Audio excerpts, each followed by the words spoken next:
In Turkey's elections this Sunday, the Kurdish vote is expected to prove decisive. Turkey has nearly 54 million voters. In last June's elections, 6 million of them voted for the Kurdish-dominated People's Democratic Party, HDP.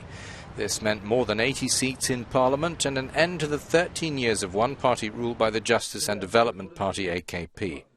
In Esenyurt, part of Istanbul, we talked to a family about the differences in concerns, comparing the southeastern region and Turkey's biggest city. Here, where views tend to be less regionally focused, Husna Kaplan says, "We want peace, more calm."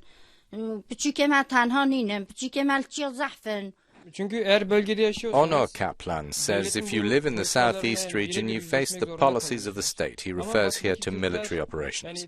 But Kurds in the west of Turkey are different. We can't say we're assimilated, but we are far away from the southeast. We don't think the same way. There may be differences in voting trends. Our correspondent asks a Kurdish political author about the end of the peace process between Ankara and the Kurdish PKK militant separatists and the escalation of violence. Turkey's political climate is very different from the last polls. Can you define the mood in terms of the Kurdish question? We are in a very different time compared with the June the 7th elections.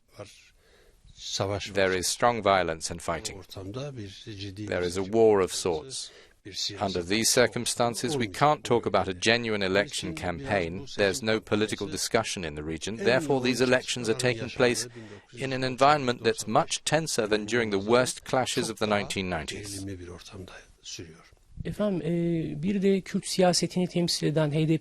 What is your assessment of relations between the HDP and the PKK?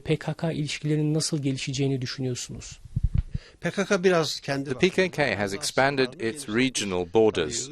They have organizations in Iraq and in Syria. But the HDP is the legal branch of the PKK in Turkey, and it is limited within Turkey, active only in Turkey. This is how we should view the HDP. Atilla Sandika, a retired army officer and terrorism expert, establishes the increasingly strong link between Turkey's power politics and regional conflict. Will Turkey restart the peace process after the elections? That will be directly related to the results of the elections. If the AKP wins a majority and returns to one-party government, it will continue military operations. In the event that the PKK is marginalized, or if they withdraw their armed groups from Turkey, we can expect that the peace process, which is on ice, may come out for more regional democracy, rights and economic development. If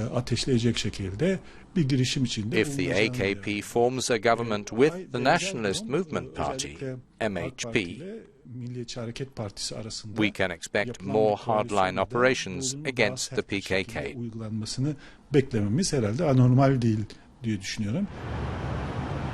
Our correspondent sums up. Turkey's big cities have large Kurdish populations. Kurds have migrated there. This is where the political parties are concentrating their competitive efforts to win their votes. Bora Bayraktar, Euronews, İstanbul.